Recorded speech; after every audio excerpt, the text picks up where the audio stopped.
Welcome to this week's edition of Coach Prep. Coach Don and I are here in the Cherokee Batting Range podcast studio getting ready to record episode number 184. Today we're going to talk about the concept of playing to win versus not to lose. But before we get into that, let's talk about our sponsor, first the Anderson Bat Company. Everything Fast Pitch is very proud to have Anderson Bat Company as our presenting sponsor. Anderson Bat Company is using the latest and greatest bat technology to corner the market in the fast pitch world. They have the -9 Rocket Tech, the -10 Carbon, and the -11 Carbon Light. Anderson Bat Company is using this technology to put a high-performing bat in the hands of hitters that really know the difference between a good bat and a great bat. We're also working with Anderson to provide a discount for all of our listeners. Go to the Anderson Bat Company website and order your bats. Use the EFP20 discount, which is for everything fast pitch, and you'll get a 20% discount. It's a great way for you to save a little bit of money on a great bat and also help support everything fast pitch at the same time. And again, whether you're ordering a bat, glove, whatever it is, use that EFP20 discount. You're going to save 20% and help support the podcast at the same time as you're saving a bunch of money on a really good product. And also let's talk about patreon.com/everythingfastpitch. If you can help us, if you're in a position to become a patron, we're talking about $5, $10, or $20 a month.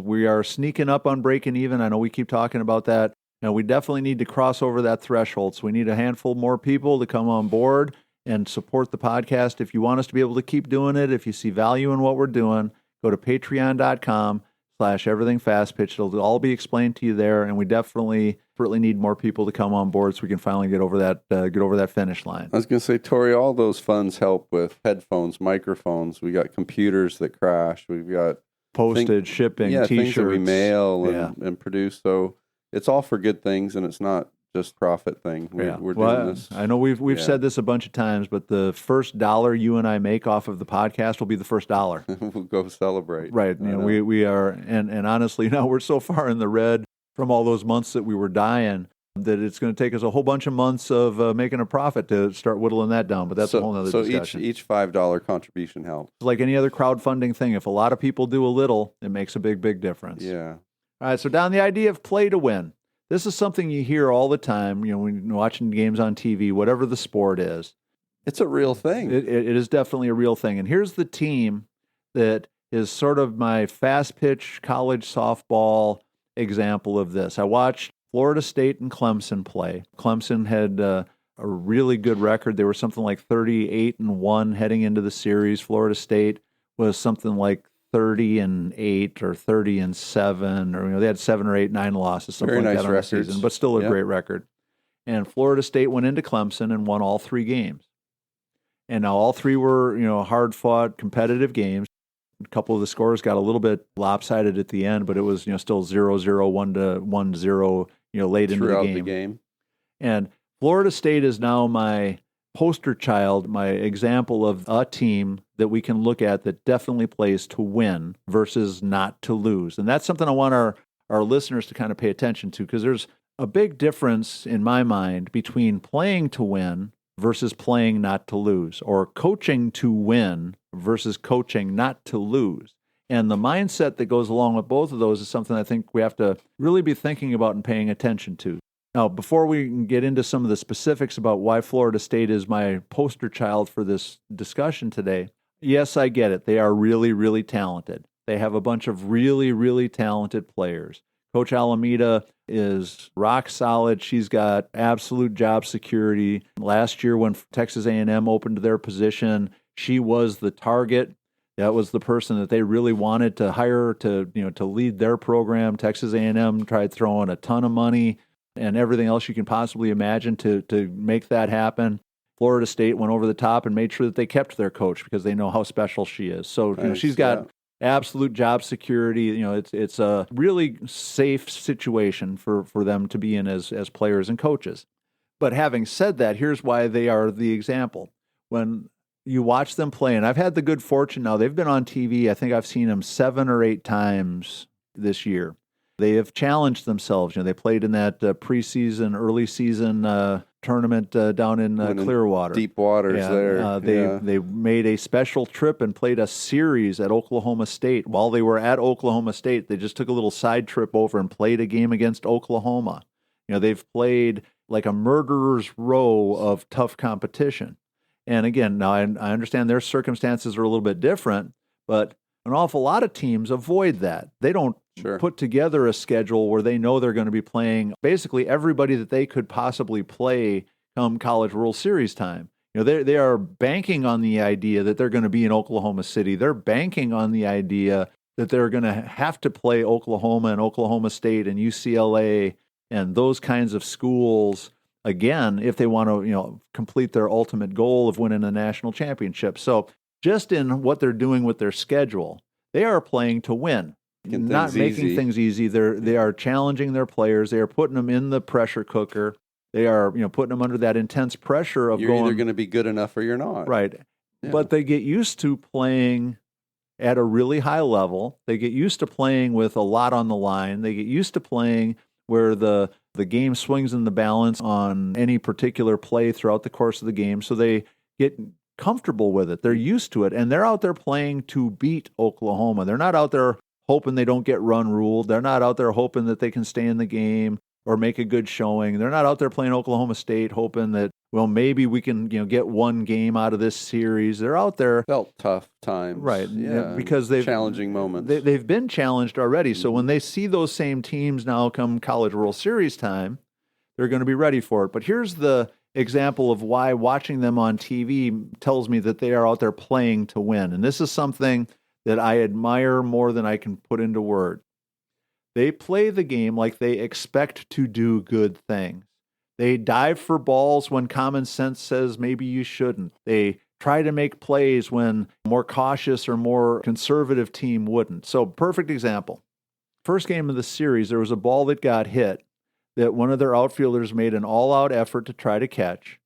She didn't catch it and it rolled to the fence for a triple. And of course, the commentators were, going back and forth about the safety of that, the double only. What should she have done? How could she have done it differently? Basically kind of circling around the idea that, well, if she had played it safe, it would have been a single. But because she went all out trying to catch it, she turned it into a triple. Okay, so for that one particular play, it looks like she did something wrong because she turned what could have been a single into a triple. Well, in last night's game, guess what happened? The exact same player, exact same kind of play, going all out to make a catch, catches this one. No, nobody's on base. Right, nobody scores because I think it was the third out in a situation where I think Clemson had runners at second and third when the ball got hit. So, again, the exact same situation, exact same kind of thing. Play it safe and let them get one run, but make sure they don't get two, or go all out knowing that if you don't make this play, she's standing at third and everybody scores. Well, because they play to win, they go after both of those balls. They don't catch one, but because they're good with and happy with and will do whatever it takes to go after that one, they'll go after the next one. Even though the stakes are high and the risk is there and something bad could happen, they're not playing like, oh my God, what could go wrong? They're playing like, we expect to make something happen. In the game last night, there's a runner for Clemson at first base, takes a pretty big lead, and catcher sees that she's got a chance to pick her off. She makes a throw. She makes a throw that's a little bit offline. It goes all the way down in the corner. Well, the girl scores from first. And of course, oh my gosh, she scored. They didn't even have to hit the ball. That's putting so much pressure on your team. I can't believe you would do that. Just play it safe. There's no reason to take that chance. Well, again, now it didn't happen in last night's game, but I will bet you $1 million that sometime between now and the end of this season, whether it's in the regionals or the super regionals or the Women's College World Series, that catcher's going to make that exact same throw. She's going to pick that runner off, get him out of a tough inning, right, and stop the momentum. Break a rally, end the game, whatever it is, and then everybody's going to be like, "Oh my gosh, that's so great that they play so aggressively." Well, the reason they play so aggressively, again, because they're playing to win. When she makes that throw, every time she throws it, she thinks it's going to work, and she isn't thinking about, "Oh my gosh, if I throw it away and it goes all the way down in the corner, this fast girl's going to score." Let her get bigger leads, right. bigger leads. And to me, so that's the moral to the story and why Florida State is the example. If Lonnie Alameda was over there in the dugout screaming at every one of her players when it goes wrong, and then patting them on the back and telling them how great it is when it goes right. They're going to become more and more conservative, more and more afraid to mess up, more and more afraid of something bad happening, and they're going to start to play the game not to lose instead of what they're doing now, which is playing to win. To me, Tori, too, when you say that, I mean, I think back to games that we played, and it's almost like an atmosphere that's created. And like you're saying, whether it comes from the coaches or whether it comes from the situation with the players, you can feel the tightness. When you're tight, you're not going to play well. You're going to second guess decisions. You're going to be reserved. You're going to do all the things you were just describing. And it's kind of, when it's happening, you can feel it around you. And it's really definitely a thing. Right. And I think, like you're saying right now, to create the environment as a coach where we can go out there and let them be loose, let them play, let them make mistakes, because those mistakes will become fewer and fewer as they get better and better at it. And they're not going to get better at it if they're not doing it. Right. Well, and one of the things to me that is so crucial in this discussion is we want our players to learn how to trust themselves, how to have confidence, how to believe that they can do special things. When we think about, what's one of the reasons we want our kids to be involved in athletics, whether it's softball or whatever sport, is it's a fairly risk-free way for them to find out how amazing they really are. If you lose a softball game, so what? But if you do something amazing in softball, it makes you think you're amazing at a lot of things. And you'll try more amazing things, right? Or you can spend your whole life, well, I'm going to play it safe. I'm going to, I'm going to settle back. I'm going to, I don't want to make a mistake. So if I don't do something, I can't make a mistake. Outfield as an example. I'm going to play really deep to make sure they never hit it over my head. Well, okay, then I'm going to watch hundreds of balls land in front of me. So I'm going to turn, hundreds of balls over the course of a season that might be, should be, probably could be outs. I'm going to turn them into hits. Well, how many times is the ball going to get hit over my head? The only time it ever gets hit over my head is when it goes over the fence. Home run, yeah. Because there's no room between me and the fence, so it's not getting over my head. Well, it's safe, it's conservative, but it's not much fun, and it doesn't, scream confidence. Versus that outfielder, it's like, I'm going to sneak in an extra 5 feet shallower because I'm going to take away every short ball you hit, and I have confidence that if you hit it over my head, I'm going to go get it. Right. And just that, little bit of a difference, just when you say it and think about it, it's so empowering. And so for us as coaches, here's our real moral to the story. If we want our players to be great, we got to let them risk. If there's no risk, there's no thrill. There's no greatness. There's nothing special going to happen. If we are afraid of risk, we're going to limit the payoff. To me, that's the thing that we have to change. So from a coach's perspective, I think more and more we need to spend less time worrying about, well, we might lose a game. Well, yeah, we might lose a game, but we might gain a championship, or we might gain a whole bunch of wins later on, or we might gain a player that does something amazing in her real life because she learned to be fearless and to play life to win. If we want them to be great softball players, playing to win's a pretty good strategy. Well, if we want to be happy people, guess what? Playing life to win is a pretty good strategy. If I spend my whole life going, well, I'm not going to invest in that, I might lose money. Well, I'm not going to try for that new job because I might not get it. I'm not going to ask out that really pretty girl because she might say no, or whatever it is. I mean, my whole life's going to be, safe and conservative, but it's not going to be all that much fun. We may miss out. Right. So, if we're willing to dare a little bit, to risk a little bit, something great could really happen. And so playing to win is not just a saying, it's a thing. It is an absolute feeling. It is tangible. It is real.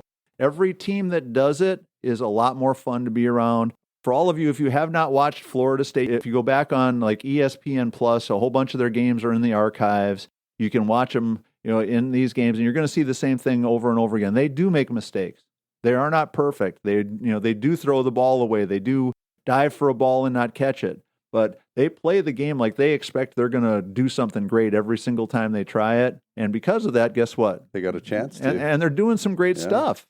And again, I know they're really talented, but they could look like a really average team if they were out there playing scared. And scared equals not to lose. So there's something for you to think about. That's going to wrap up episode number 184. If you have ideas, suggestions, thoughts you want us to share, make sure you reach out to us at everythingfastpitch@gmail.com or fastpitchprep@gmail.com. Make sure you support Anderson Bat Company. Please become a patron if you can. Patreon.com/everythingfastpitch. Go to the fastpitchprep.com website, order your Square Cuts training discs. They're $49.95 a dozen, and we'll get them shipped out to you right away. So for Coach Don McKinley and our producer Stan Lewis, this is Coach Torrey saying thanks for listening. We'll talk to you again next week.